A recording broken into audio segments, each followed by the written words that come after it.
Hello friends, आप देख रहे हैं इंग्लिश लैंग्वेज कॉरिडोर। मैं हूं दिलशाद अहमद।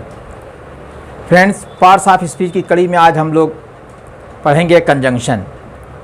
कंजंक्शन होता क्या है, इसकी आवश्यकता क्या है, इसके क्या लाभ हैं, इसके बारे में जैसा आज हम डिस्कस करते हैं। देखिए, सबसे पहले आप स्क्रीन पर देख रहे हैं वाई कंजंक्शन। कंजंक्शन क्यों? तो देखिए, मैंने लिखा है कि कंजंक्शन की आवश्यकता, कंजंक्शन धारा प्रवाह एक्सप्रेशन अभिव्यक्ति में सहायक होता है। कंजंक्शन के माध्यम से हम अपनी भाषा में फ्लुएंसी लाते हैं,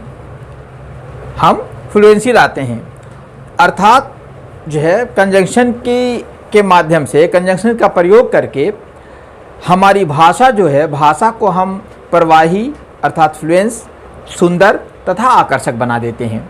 हमारी भाषा में जो झोल हो जाता है, तो हम जब कंजंक्शन का प्रयोग करते हैं तो वो झोल ख़त्म हो जाता है और जो है एक अच्छी भाषा हमारी क्रिएट हो जाती है। अब आ जाइए कि कंजंक्शन कहते किसको हैं। ये आप देख रहे हैं जो शब्द दो या दो से अधिक शब्दों को, वाक्यांशों को, उपवाक्यों को या सेंटेंसेस को जोड़ता है, उसी को कंजंक्शन कहते हैं। बहुत सिंपल सी है। देखिए, मैं फ्रेज, क्लॉज और सेंटेंस मैंने आपको हल्का सा बताया था कि ये दो शब्दों को, दो फ्रेजेस को, दो जो है क्लॉजेस को या दो सेंटेंसेस को जोड़ देता है और वही जो है कंजंक्शन कहलाता है। इसे मैंने यहाँ पे बहुत जो है छोटा सा 2-3 एग्जाम्पल दिए, इफ, बट, एंड। आगे हम पढ़ते रहेंगे कौन कौन से आएंगे, क्योंकि सारी चीज़ें इकट्ठा कहना बहुत उचित नहीं है। अब चलिए बात करते हैं कि काइंड्स ऑफ कंजंक्शन। तो देखिए, काइंड्स ऑफ कंजंक्शन में बेसिकली 3 तरीके के कंजंक्शन होते हैं। आप देख रहे हैं, एक होता है ये कोऑर्डिनेट कंजंक्शन, फिर उसके बाद दूसरा होता है सुबऑर्डिनेट कंजंक्शन और तीसरा होता है कोरिलेटिव कंजंक्शन। ये आप देख रहे हैं, मैंने इसको थोड़ा कलर कर दिया है, आपकी स्क्रीन पे दिख रहा है।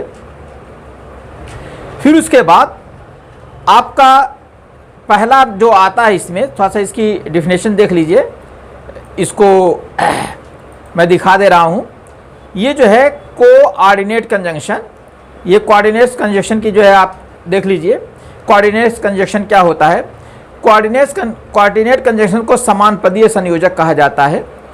कोऑर्डिनेट कंजंक्शन समान पदीय श्रेणी के शब्दों, वर्ड्स, वाक्यांशों, फ्रेज, उपवाक्यों, क्लॉज या वाक्यों, सेंटेंसेस को जोड़ता है।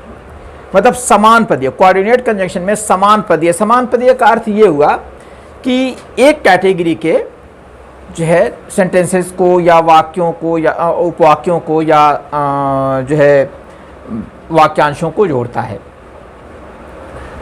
ये एक बहुत सिंपल सी डिफिनेशन है। अब समान पदीय में आप देखिएगा, एग्जाम्पल आएंगे, बहुत आराम से देखिएगा, समझिएगा और आपको समझ में आएगा, मज़ा आएगा पढ़ने में।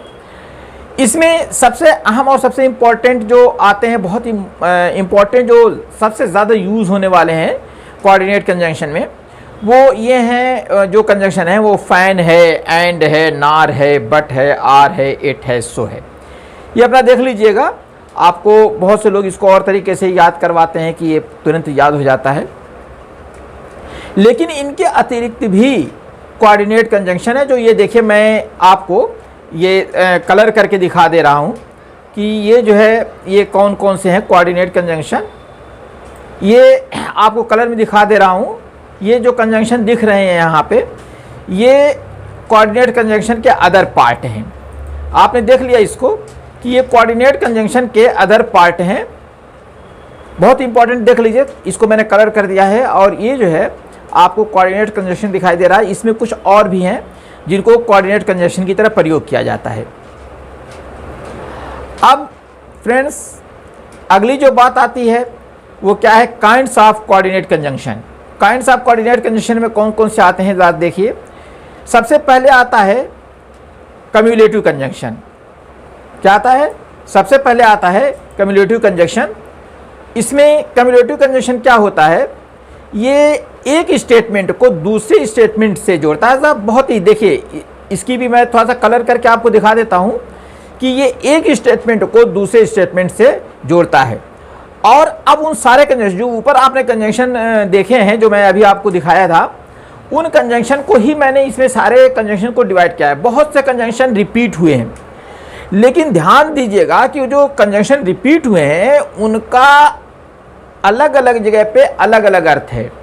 अगर वो कहीं पे प्रयोग होते हैं तो उनका अलग अर्थ होगा, और दूसरी जगह प्रयोग होते हैं, दूसरे काइंड्स ऑफ कोऑर्डिनेट कंजंक्शन में यूज होते हैं, तो वहाँ पे दूसरा अर्थ होगा। ओके, तो ये आपने देख लिया कम्युलेट कंजंक्शन किसको कहते हैं। इसका एग्जाम्पल भी देख लीजिए। ये एग्जाम्पल में आप देख रहे हैं कि ये है जो देख रहे हैं, and, also, too, not, less than, as well as, not only but also, both. ये है, इनको आप देख लीजिए। फिर उसके बाद अब इनका थोड़ा सा दो तीन, क्योंकि वीडियो बहुत लंबा हो जाएगा, इसमें मैंने 2 एग्जाम्पल दिए। He ran very fast and caught a rabbit. अब देखिए, मैंने बताया था कि समान पदी है। अब यहाँ पे एक एग्जाम्पल आया, सेंटेंस का एग्जाम्पल, यहीं पे समान पदी है, जान लीजिए क्या होता है। ही रैन वेरी फास्ट, तो रैन ये पास्ट इंडेफिनिट टेंस है, कॉट अर्थात ही कॉट अ रैबिट, उसने ये भी पास्ट इंडेफिनिट टेंस है, तो ये समान पदी हैं। उसी तरीके से दूसरा मैंने एग्जाम्पल दिया है, द विलेजर्स आर, जैसा देख लीजिए, ये मैं आपको फिर कलर करके दिखा दे रहा हूं। ये देखिए, ये 2 हैं। ये क्या है, he ran very fast and caught a rabbit. फिर दूसरा क्या है, the villagers are innocent as well as simple. ये देखिएगा साहब, ये जब और सेंटेंसेस में आएंगे, ये एक कोरिलेटिव सेंटेंस में भी एज वेल एज आएगा, तो वहाँ पे इसका अर्थ दूसरा होगा। जो विलेजर्स होते हैं वो इनोसेंट होते हैं और साथ ही साथ वो सिंपल भी होते हैं, ठीक ना। फिर उसके बाद आप देख लीजिए, अब ये अगर आप कोरिलेटिव कंजंक्शन देख लेते हैं, सॉरी कम्युलेटिव कंजंक्शन देख लिया आपने, अब आता है आपका दूसरे टाइप का कोऑर्डिनेट कंजंक्शन है, वो अल्टरनेटिव और डिसजंक्टिव कंजंक्शन। ये क्या होता है, जैसा इसको देखिएगा, इसको भी मैं कलर करके आपको दिखा दे रहा हूं। ये देखिए, अल्टरनेटिव कंजंक्शन वाक्य के प्रयोग जो है, वाक्य में प्रयोग 2 विकल्पों में से कोई एक अल्टरनेटिव को चुनता है। जैसे आप लोग बोलते हैं अल्टरनेट या अल्टरनेटिव, उसी को ये चुनता है या उसी को एम्फेसिस करता है। इसका एग्जाम्पल आप देख लीजिए। इसका एग्जाम्पल अगर आप देखेंगे तो ये आएगा, एग्जाम्पल में जो आता है वो क्या है, otherwise, else, or, either or, neither nor. फिर यहाँ पे आप देख लीजिए, आइदर आर, नाइदर नार, ये भी जो है, जो अभी आपने यहाँ पे जो कंजंक्शन काइंड्स ऑफ कंजंक्शन में जो देखा था, उसमें ये भी आता है। उसमें कौन सा, कोरिलेटिव कंजंक्शन में ये आता है। इसको कोरिलेटिव कंजंक्शन में भी इसको रखा जाता है, आइदर आर, नाइदर ना। अब यहाँ पे देख लीजिए, जब वहाँ आएगा तो मैं वहाँ पे यूज़ करना बता दूंगा। यहाँ पे पहले देख लीजिए, देखिए इसमें क्या, यू शुड रन फास्ट और you will loss the race.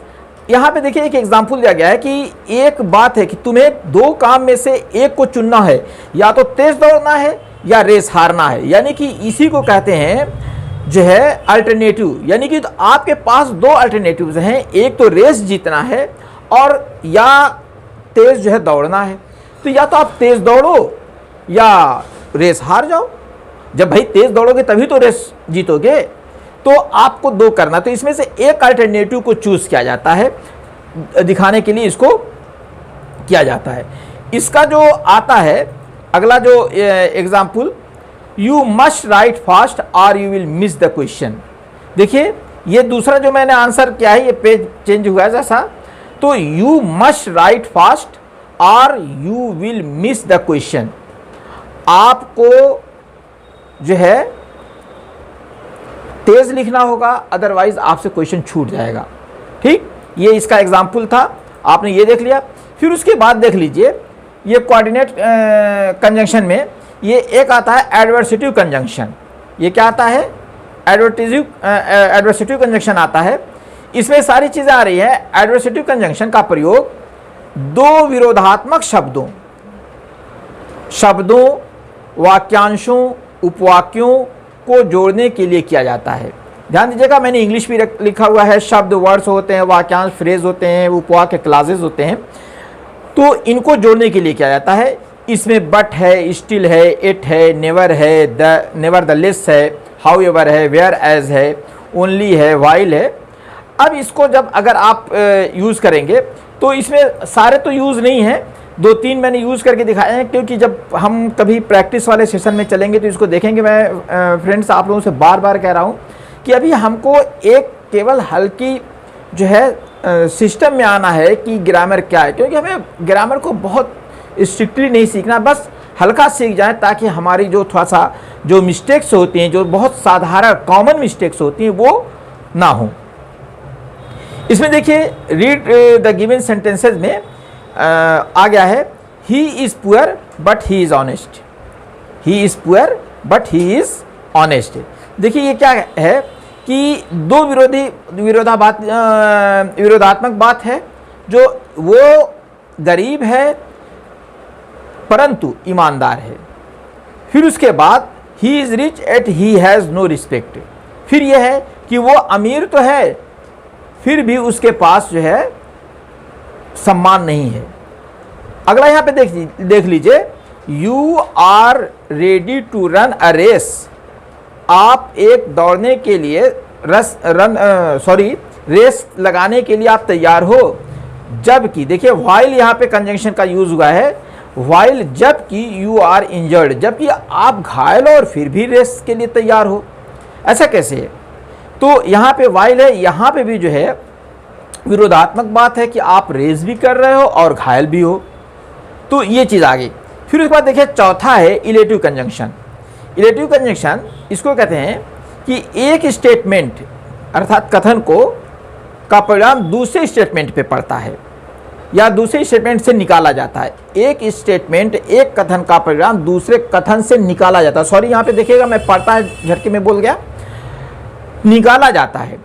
इसके जो है इसके एग्जाम्पल जो आप देख लीजिए, इसके एग्जाम्पल आप देख रहे हैं।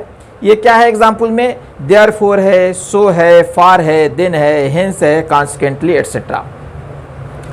अब जब आप इसके एग्जाम्पल देखेंगे तो अब आ जाइए, आपको क्या आता है इसके सेंटेंस देख लीजिए। जैसा 2 सेंटेंसेस मैंने यहाँ पे डाले हैं इलेटिव कंजंक्शन के। ही वॉज, देखिए मैं इसको भी कलर करके दिखा दे रहा हूँ आपको। He was caught red handed so he was punished। he was caught red handed so he was punished। देखिए अब यहाँ पे क्या है, क्या एक कथन से दूसरे कथन का परिणाम क्या निकलता है? he was punished। भाई उसको पनिश क्यों किया गया था? क्योंकि वो रेड हैंडेड पकड़ा गया था, अर्थात वो रंगे हाथों पकड़ा गया था, इसलिए उसको क्या किया गया? पनिश किया गया। अगला देख लीजिए, you worked hard therefore you got success. तुमने परिश्रम किया तब तुमको कामयाबी मिली है। तो ये जो है इसका भी एक जो है परिणाम, एक बात का परिणाम क्या हुआ कि तुमने मेहनत किया था। ये परिणाम ये ऐसा निकलता है कि तुमने मेहनत किया था तब तुम कामयाब हुए हो। अगर मेहनत नहीं करोगे तो कामयाब नहीं होगे। चलिए आगे देखते हैं क्या आता है इसमें आपका। फिर उसके बाद आता है subordinate conjunction. Friends subordinate conjunction हम अगले वीडियो में पढ़ लेंगे। मिलते हैं अगले वीडियो में। Thank you. अगर आपको ये वीडियो पसंद आया हो तो लाइक कीजिएगा, शेयर कीजिएगा और जो है सब्सक्राइब कर लीजिएगा, बेल आइकॉन दबा दीजिएगा।